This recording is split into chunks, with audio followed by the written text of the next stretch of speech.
So this trip is regarding your current legal matters in New Jersey. I know you cannot talk much about it because of dependent status. Do you feel that the current legal situation you are working through now is connected to your past involvements with the United Nations, your political organization that was supporting former U.S. presidential candidate Bernie Sanders, and your government soliciting for medical cannabis in the United States, Asia, Pacific, and Albania? Do any or all of these activities connect to your legal matters there in New Jersey State?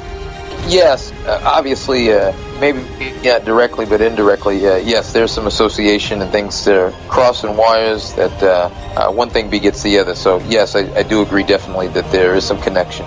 Okay, so according to my research, you have true history in several diplomatic and political areas. This appears to be much for someone only 36 years of age. How do you find time? Please tell me your secret.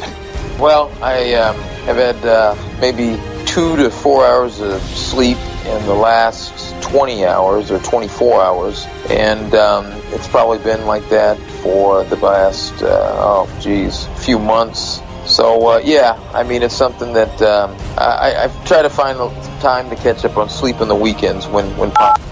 And how does your professional history connect to the U.S. stock exchange deal? You're facing civil and criminal charges now? Yes, that's correct. And where does the media attack of the alleged defaming and negative news articles by Mr. Michael Beckel at Center for Public Integrity originate from? I'm trying to help the audience connect the dots to this very incredible story. Well, David, it's really interesting how this all came about. Mr. Beckel, much like a lot of news reporters, are very interested in the pro-Sanders Political Action Committee and American Social United, which originally started as Ready for Bernie Sanders 2015 or 2016 before Bernie Sanders had announced that he was running for president on April 30th, I believe. And we didn't start raising money actually until May 1st, the day later. We were registered with the Federal Election Commission in February 2015, and we were organized as a group on the internet, social media, Twitter, Facebook, and this time in 2014. So Mr. Beckel, actually, he was just one of many news reporters and columnists that were calling up the office and trying to get their, report or their story about what we were doing. Sanders was making some buzz in the media, and we were trying to do what we could to keep him hot and keep his buzz going in the media. So this guy had called me up 3-4 times a day. He didn't call me directly because he didn't know how to reach me, but he would call my office 3-4 times a day for about 3 months straight. And finally, I was overseas on diplomatic affairs, and I was in Albania, Sarandi, and I'm about to go to a dinner meeting with some delegates and some government officials there. And I tell the guy, I appreciate his persistence, and I just didn't figure out why he thought I was so damn important. So I said, all right, look, friend, you got 5 minutes, man. And I gave the guy the benefit of the doubt because, he wasn't like the reporters I usually talk to. And the only reporters I would talk to were, USA Today and Bloomberg and CNN and MSNBC. This guy's from some, not to be, rude or anything, but some no-name, nonprofit organization that, that could have been anybody, right? So I'm giving an up-and-coming journalist just the benefit of the doubt to try to strike one, thinking that he was going to do the good and with the righteous of, trying to get the name of this politician out there that's, for the people. So that's the whole story between me and Mr. Beckel. I've not had any past relationship with him. I haven't heard of him or anything like that. He was just a persistent guy who kept calling the office, and I gave him 5 minutes of my time. Your response is beginning to bring light to dark areas of this unusual situation that you have obtained much media exposure from.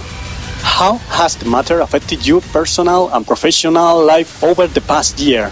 Well, you got media punks out there and fans, the media fans that, they publish these articles. It's quite easy to publish a news blog and an article, and, you can say anything, and I got friends that are celebrities that they say all kinds of crazy stuff about, and political associates that, they say crazy stuff about too, and you just, if it's not published in a government website or, official source, you take it for a grain of salt at least. That's how a lot of me and my associates operate. But, these media punks have, caused me and my family, my businesses, my business associates, my political relationships, my diplomatic relationships, a lot of turmoil. Because, one thing was tributary to another, that, you get even alphabet agencies out there that, they're going and believing what they read in some news blog written by some no-name journalist. And then all of a sudden, it's become, official. And it's like, since when has this become official? And, now I got friends and relatives that, some people that we don't speak, or we've gotten into arguments, and, even affected my, employment status. So, it's something that, it's affected my life over the last, year and some change since he did that first article. I think that, again, there was other people that wrote about it, and, the PAC, that is, but, they didn't go and try to totally defame. It seemed more deliberate, if anything. Are you saying to me that someone or some possible organized hate group made a payment to Mr. Beckel to sabotage and defame your character and political or diplomatic history? Yeah, well, let's go back to, Mr. Beckel came by surprise. I thought he was just another journalist digging for information, and we didn't have anything to hide over in our camp and our group, so I figured, I'm not a perfect person, but nobody is, and I didn't have anything to hide, so I didn't mind, talking with him and answering his questions.